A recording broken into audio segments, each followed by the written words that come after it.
역대상 13장부터 사실 이 언약궤 이야기가 시작이 됩니다. 사무엘하 6장에도 이 언약궤를 다윗이 다시 예루살렘으로 메고 오는, 가져오는 이 이야기가 기록이 되어 있는데 이 역대상은 좀 독특하게 기록이 되어 있어요. 어떻게 기록되어 있냐면 이제 가지고 오려고 하다가 이제 실패했던 이야기, 그죠? 우사가 수레에 싣고 오는 그 언약궤를 이렇게 가지고 오다가 소가 갑자기 이렇게 놀라가지고 언약궤가 이제 넘어질 것 같으니까 우사가 그것을 손을 대고 그러면서 하나님께서 우사를 이제 치는.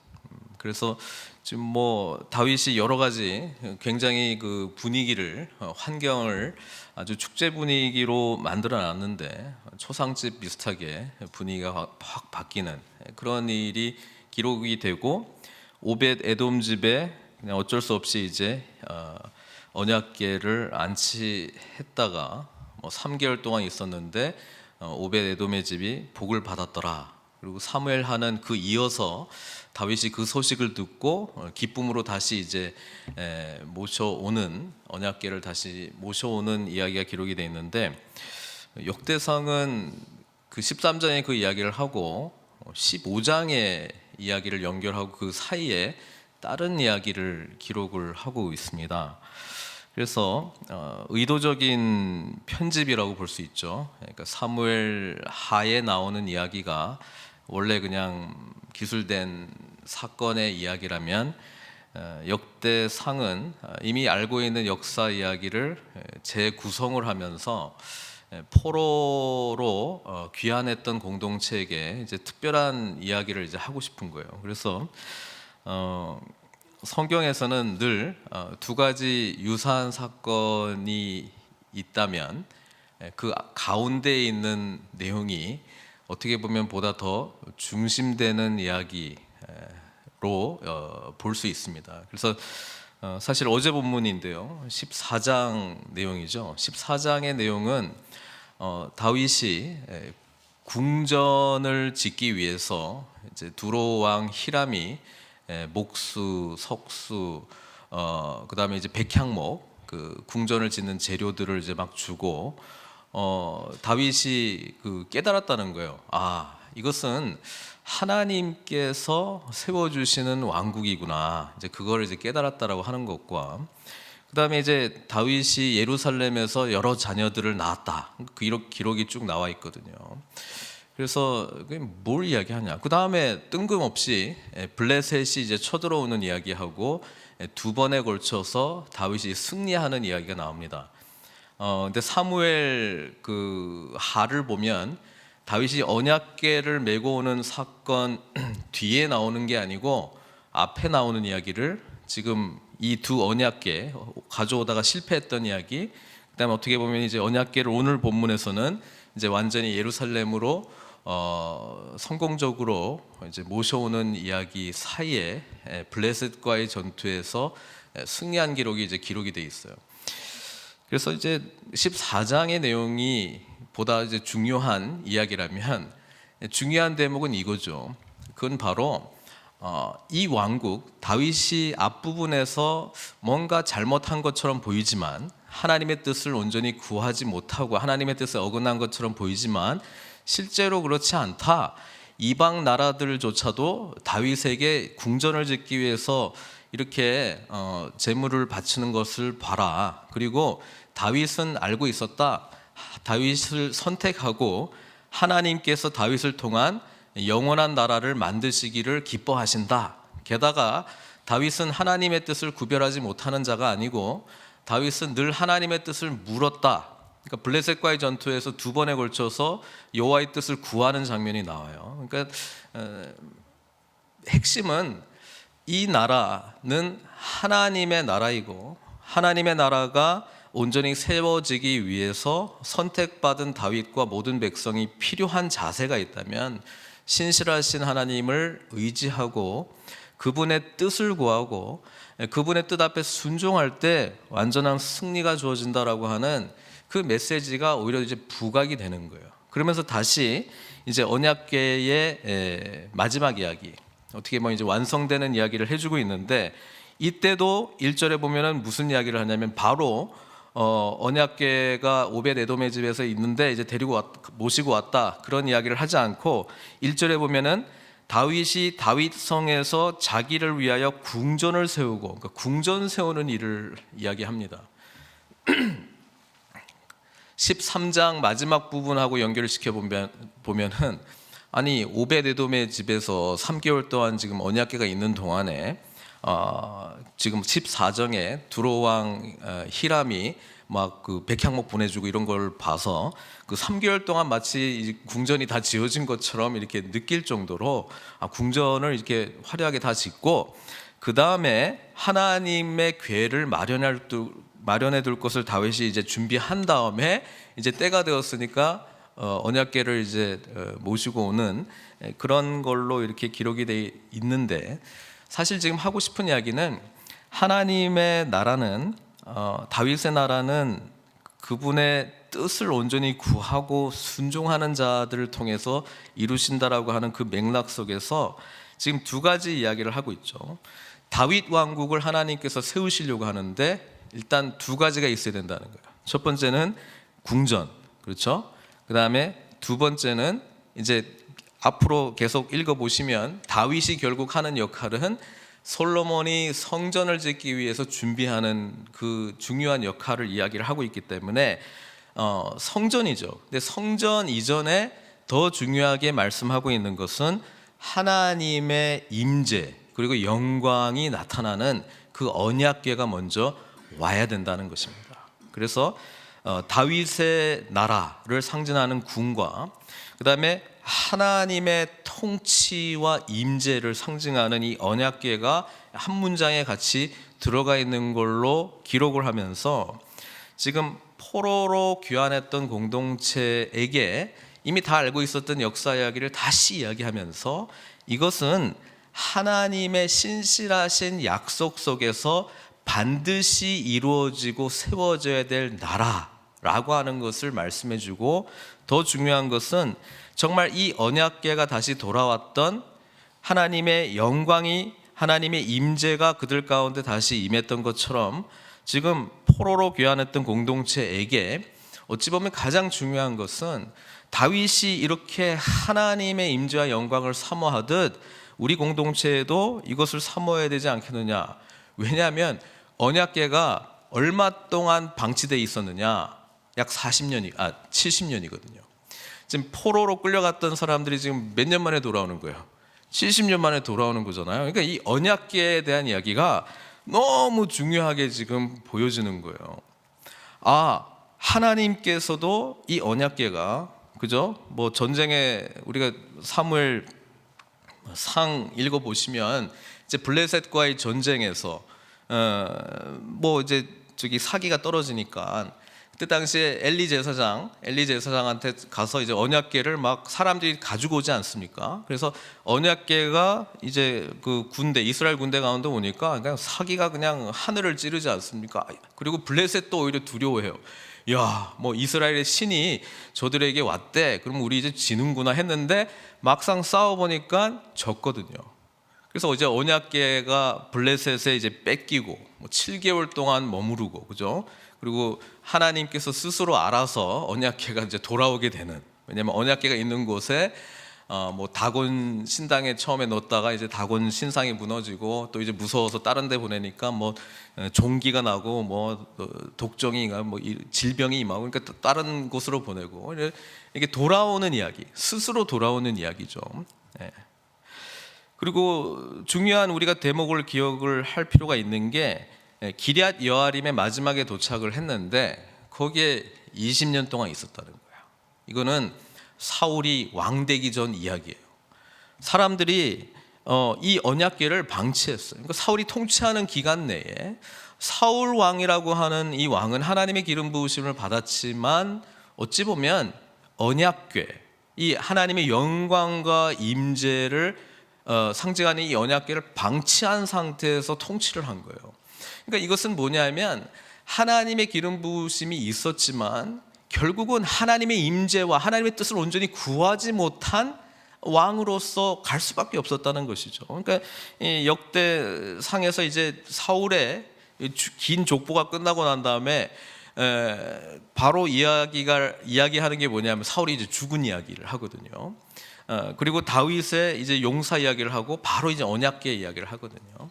그러니까 지금 우리도 다 잃어버리고 70년 동안 이제 포로 생활을 했지만 다시 이렇게 돌아오게 된 것은 하나님의 선하신 뜻이 있다라고 하는 것을 알라는 거예요. 그리고 하나님조차도 이렇게 우리처럼 70년 동안 이렇게 방치되어 있다가 다시 돌아오면서 다윗의 왕국을 세웠던 것처럼 우리 포로로 70년 동안 이방 땅에서 나그네 생활을 했던 우리가 다시 돌아오게 되면 이제 하나님의 영광과 임재 속에서 우리는 신실하신 하나님께서 다윗에게 주신 그 다윗 언약을 지키기 위해서라도 우리를 다시 메시아 나라로 만들어갈 것이다. 그러니까 그 소망의 메시지를 온전히 전하고 있는 것입니다. 그때에 다윗에게 집중을 하면서 이전의 실패의 근본적인 원인이 뭐냐? 그 근본적인 원인은 선한 뜻은 있었으나 하나님의 말씀대로 온전히 하지 못한 것 아닌가? 그거를 이제 지적을 하죠. 왜냐하면 언약궤를 이동을 할 때 우리 13장에 나와 있는 기록대로 그들은 수레에다가 했어요. 수레에다가 싣고 했단 말이에요. 왜 그렇습니까? 이미 그 다윗 시대에 70년 전에 기럇 여아림에 도착할 때까지 수레로 블레셋에서 수레 타고 갔으니까, 그러니까 하던 대로 한 거죠. 하던 대로 하는 거예요. 여러분, 우리가 신앙생활 할 때요, 이렇게 하던 대로 하는 거가 얼마나 위험할 수 있는가 늘 긴장하셔야 돼요.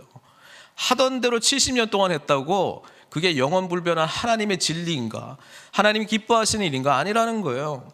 우리는 항상 말씀이 뭐라고 이야기하는가를 깨닫고 하나님께서 얼마나 거룩하신 분이신가를 늘 바라보면서 하나님의 방식대로 일들을 진행해 나가야 된다라고 하는 것이죠.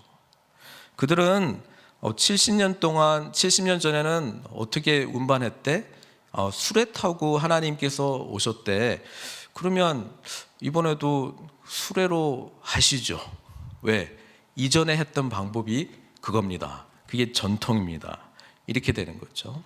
그때 그것 때문에라도 하나님은 기뻐하시지 않았고, 또 우사가 뭐 나쁜 일 하려고 한 거 아니잖아요. 이 언약궤가 흔들리니까 어이구 해가지고 손을 댄 거라고 하는 것이죠. 거기에 하나님께서는 분노하셨습니다. 진노하셨습니다. 우리가 생각해 보면 아니 뭐 좋은 일 하려고 그랬는데 어떻게 이렇게 심하게 사람을 그냥 죽일 수가 있느냐. 이미 하나님께서는 민수기 4장 15절에 성막을 주시고, 이제 민수기 앞부분은 전부 이제 이동을 하게 될 때에 여러 가지 규례들을 말씀해 주시지 않습니까? 민수기 4장 15절에 이런 말씀을 하셨어요. 진영을 떠날 때에 아론과 그의 아들들이 성소와 성소의 모든 기구 덮는 일을 마치거든 고핫 자손들이 와서 맬 것이니라, 이렇게 규정하고 있습니다. 그러나 성물은 만지지 말라. 그들이 어떻게 된다고요? 죽으리라. 이렇게 말씀하셨어요. 우리 하나님은요, 말씀하신 대로 이루시는 분이세요. 하나도 땅에 떨어지지 않습니다. 이렇게 말씀하셨기 때문에 죽을 수밖에 없는 존재가 우사였다는 것이죠. 그 광경을 보면서 사람들은 경각심을 느끼게 됐습니다. 아, 이게 하나님의 말씀이라고 하는 게 내가 좋고 내가 편한 거는 받고 내가 불편하고 이해 안 되는 거는 안 받고 이렇게 되는 게 아니구나. 그러니까 내가 마음에 들든 안 맞든, 내가 은혜를 받고 아멘 하는 말씀이든 아니든 하나님께서 말씀하시는 대로 이루어지는 것이 하나님이 통치하시는 나라구나. 그거가 온전히 선포된 사건이에요. 아니 하나님 어떻게 이룰 수 있습니까? 우리가 얼마나 준비 많이 했는데, 내가 이거 하려고 천부장들과 지도자들과 함께 회의를 얼마나 많이 했는데요, 준비를 얼마나 많이 했는데요. 이 엄청난 행렬을 보십시오. 이 엄청난 정성을 보십시오. 네. 말씀대로 행하는 것이 아니라면 하나님 앞에 합당한 것이 아니다라고 하는 두려움이 그들 가운데 임하기 시작했다라고 하는 것이죠. 오벳에돔의 집에 3개월 동안 오벳에돔의 집이 축복을 받으면서 다윗이 뭐 했겠습니까? 날마다 처음에는 다윗도 분노하는 마음이 있었다. 그 다음에 두려워하는 마음이 있었죠. 뭐에 대한 두려움입니까? 하나님 앞에서 나는 버림받은 자인가? 하나님은 나와 함께 오시기를 기뻐하시지 않는가? 여러 가지 생각을 많이 하게 됐죠. 14장은 다윗뿐 아니라 지금 모든 이 이야기를 다시 읽는 사람들에게 하나님은 다윗을 싫어하는 것이 아니고 축복하기를 원하신다는 거예요. 하나님은 다윗을 선택했다는 거예요. 하나님은 다윗을 통해서 위대한 제사장 나라, 하나님의 거룩한 나라를 만드시겠다는 것이 하나님의 뜻이었다는 거예요. 그러나 그 나라는 온전히 하나님의 뜻대로, 말씀대로 세워지는 나라이지, 인간의 선함과 인간의 방식으로 인간이 손대가지고 세워지는 나라가 결코 아니라는 것을 분명하게 이야기해 주는 거예요. 다윗이 이 3개월 동안 이제 말씀 공부했겠죠. 뭐가 잘못됐나 깨달은 거예요. 다윗 주변에도 리더들이 많이 있었을 건데 그들도 말씀 앞에 순종하지 못했던 거예요. 뭐 다윗이 하나님께서 세우신 분이니까 다윗의 의견이 곧 하나님의 의견이고 뭐 이렇게 이제 생각한 거죠. 그렇지 않습니다. 말씀 앞에 납작 엎드리는 다윗을 하나님께서는 보여주셨고 그렇게 하기를 원하셨다는 것이죠. 그러니까 다윗이 이렇게 말합니다. 2절에 다윗이 이르되 레위 사람 외에는 하나님의 궤를 맬 수 없나니. 재밌어요. 우리 13장을 깊이 묵상해 보셨으면 사울 때는 하나님의 언약궤 앞에서 묻지 아니했는데 이제는 우리가 하나님의 언약궤 앞에서 물어야 되지 않겠는가. 그런데 지금 다윗이 깨달은 거는 언약궤가 앞에서 물어야 된다는 것은 좋았는데 언약궤를 모셔오는 방법을 묻지 않았다라고 하는 것을 지금 깨닫게 되죠. 13절에 전에는 너희가 매지 아니하였으므로 우리 하나님 여호와께서 우리를 찢으셨으니 이는 우리가 규례대로 그에게 구하지 아니하였음이라. 하나님 앞에 나의 선한 의도의 방법과 과정조차도 구체적으로 묻지 않았다라고 하는 것을 깨달았다는 거예요. 좋은 게 좋은 거라고, 뭐 선한 의도니까 방식도 마음대로 해도 된다. 하나님은 말씀하신 방식이 있다면 그 방식대로 해야 된다는 것을 이야기해주고 있는 것이죠. 그래서 다윗이 알았어요. 레위 지파, 그것도 고핫 자손이 해야 되는구나. 그래서 지금 3절 이후에 기록되어 있는 내용은 뭐냐면 구체적으로 레위 지파 중에서도 뭐 고핫 자손, 무라리, 게르솜, 그 중에서도 중요한 레위 지파의 가문들을 일일이 열거하면서 얼마나 세심하게 하나님의 말씀대로 하려고 했는가를 지금 기록을 해주고 있는 것이죠. 그러면서 또 이야기합니다. 너희 형제는 몸을 성결하게 하고. 그래서 13절, 14절에 하나님의 나라는 어떻게 세워지는가 세 가지를 분명하게 이야기해 주고 있죠. 첫 번째는 규례대로, 그러니까 말씀대로죠. 13절에 말씀대로 세워지는 나라라고 하는 것이고, 우리가 구하지 아니하였습니다. 기도로 세워지는 나라라고 하는 것이죠. 이 기도는 나의 원을 성취하기를 원합니다. 내가 원하는 게 있는데 주여 해 주시옵소서, 이거 말고 주님의 뜻을 구하는 기도대로 하나님의 나라는 세워진다라고 하는 것이고요. 그 다음에 14절에 몸을 성결하게 하고 거룩함으로 세워지는 나라라고 하는 것입니다. 이 거룩함은 하나님 앞에 내가 구별된 존재라고 하는 것을 인식하고 구별된 존재로 하나님께 전적으로 드려진 삶, 그게 바로 하나님 앞에 구별된 거룩한 삶이죠. 그렇게 할 때에 세워지는 나라라고 하는 것을 우리들에게 이야기해주고 있는 것이죠. 포로 귀한 공동체는 이 이야기를 읽으면서 생각이 많았을 거예요. 왜냐하면 스룹바벨 성전이라고 부르거든요. 첫 번째 솔로몬 성전은 이제 무너지고 이제 뒤에 포로 귀환했던 공동체는 스룹바벨 중심으로 성전을 짓게 되니까 그냥 편의상 이름을 스룹바벨 성전이라고 부르는데 그 성전 안에는 언약궤가 없어요. 언약궤는 포로로 끌려갔던 이후에 어디로 갔는지 이제 행방불명이에요. 언약궤는 더 이상 없습니다.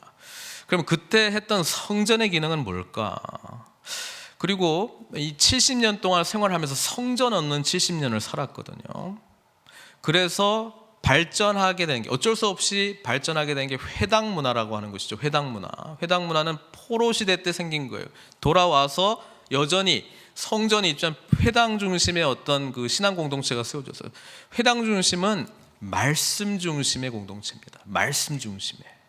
그러니까 예수님께서도 회당에 들어가셔가지고 제일 먼저 이사야 선지자의 글을 읽고 선포를 해버렸잖아요. 성전 안에 언약궤가 있어야 되는데 그 언약궤가 더 이상 이제 없어요. 이제 없는 거예요. 어디로 가는지 몰라. 여러 가지 설들은 있었나마는 성경에는 더 이상 언약궤가 포로 시대 이후로는 이제 사라진 걸로 돼 있는데, 돌아오는 주일날 제가 에스겔 설교를 하겠습니다만은 에스겔도 제사장이었잖아요. 포로를 끌려간 자 중에 에스겔 제사장은 할 일 없는 사람이 돼버렸어요. 왜냐하면 성전도 없는데 레위 지파면 뭐 합니까? 그래서 하나님께서 주시는 나중에 환상이 새로운 성전에 대한 환상을 주신단 말이에요. 그리고 내가 너희와 거기에 있겠다, 여호와 샴마라고 하는 하나님으로 자기 자신을 마지막 계시를 해버리잖아요. 그러니까 함께 하시는 하나님, 우리와 함께 하시는 하나님이 오신다는 거예요. 그게 누굽니까? 예수님이시잖아요. 임마누엘의 하나님, 우리와 함께 하시는, 우리와 내주하시는 그 하나님으로 오신다는 거예요. 그래서 예수님께서는 빈 껍데기의 성전, 그때 당시에는 이제 또 헤롯 성전이죠. 그 성전을 바라보면서 참된 성전, 바로 예수님 자신에 대한 말씀을 하시죠. 이 성전을 헐라고 3일 만에 세울 거라고. 그리고 우리 자신, 예수 믿는 우리 자신도 때로 새로운 하나님의 영광과 임재가 있는 그런 존재로 변화될 것이다. 너희가 성전이 될 것이다. 그게 바로 신약의 메시지 아니겠습니까? 마찬가지입니다. 원리는 똑같아요.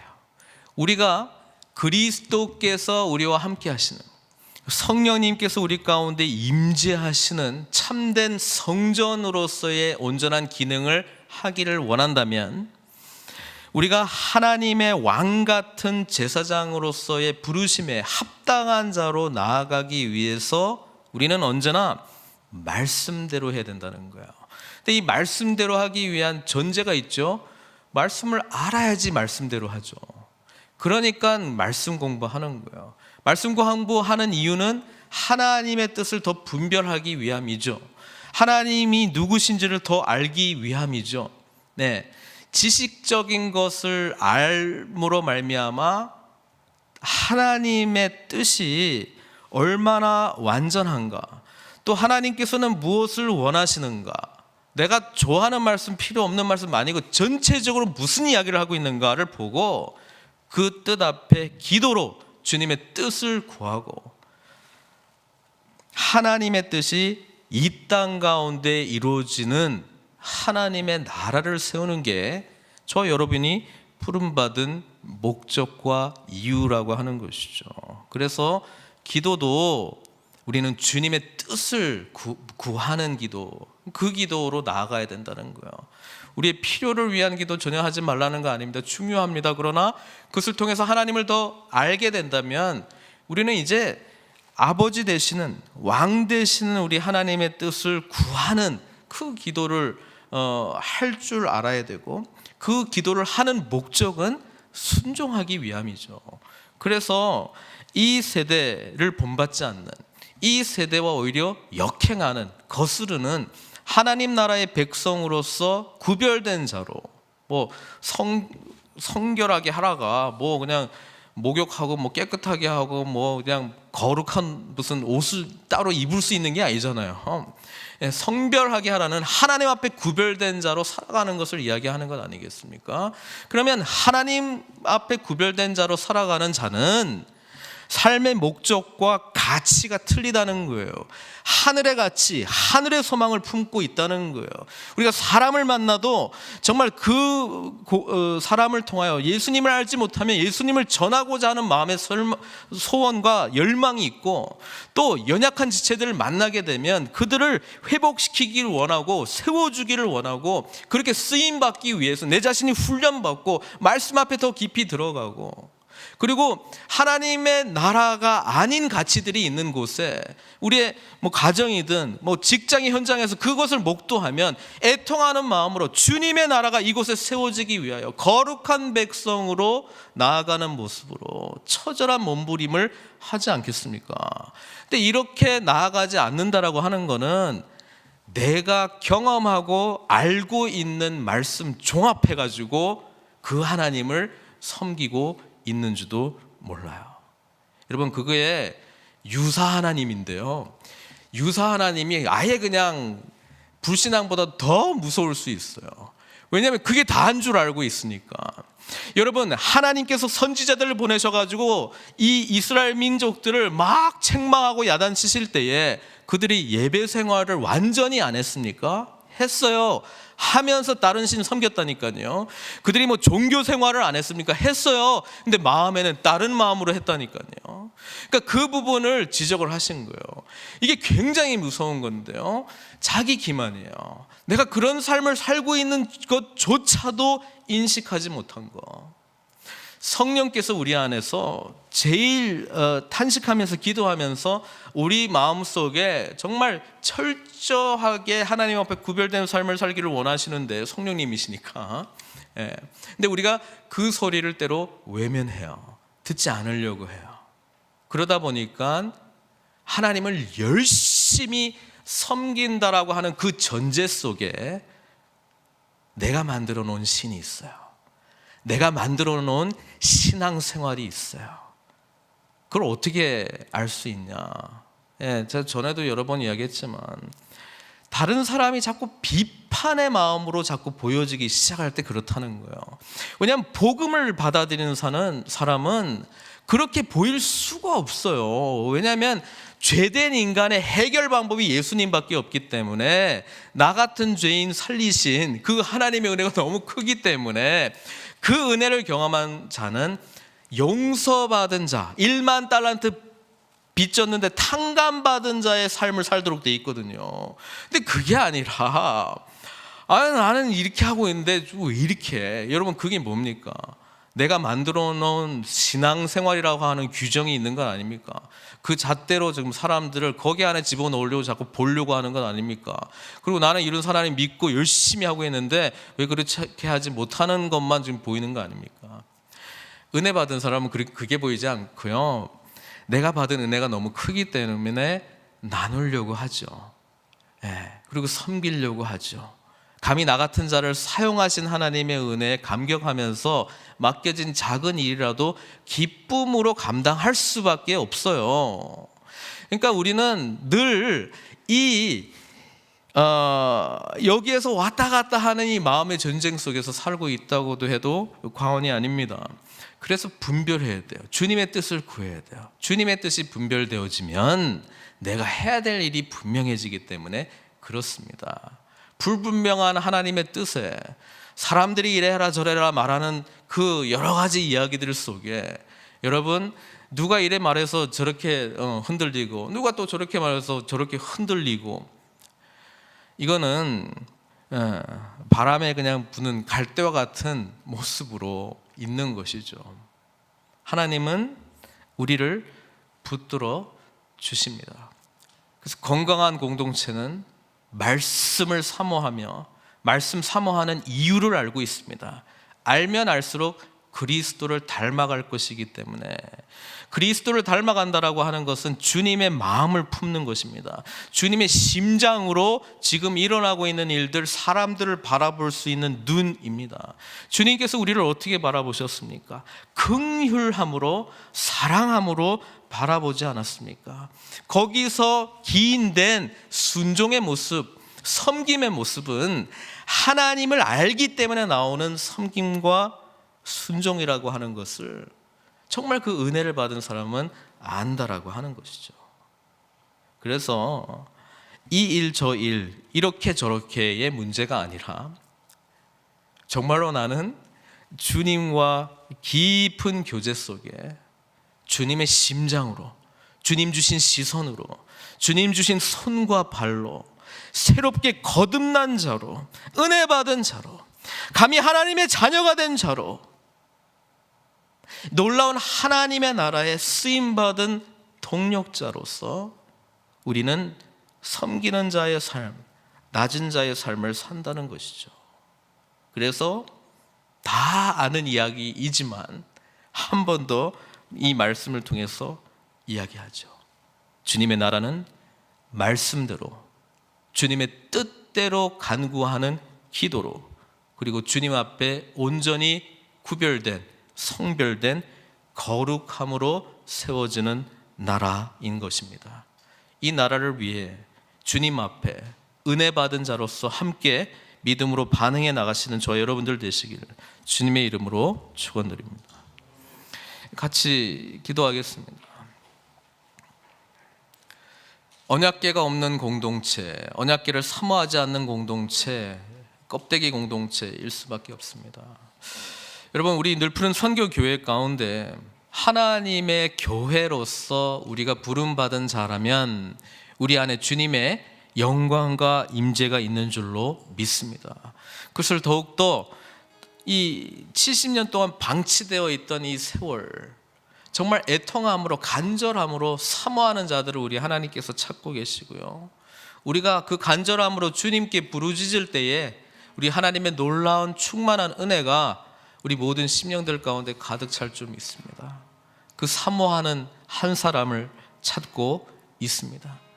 다윗의 마음같이 하나님의 마음에 합한 자 한 사람 찾고 있습니다.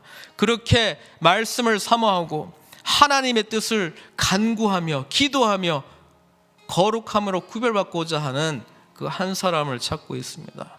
그 사람들을 통해서 주님의 나라가 이미 시작되었고 세워져 갈 것이기 때문에 그렇습니다.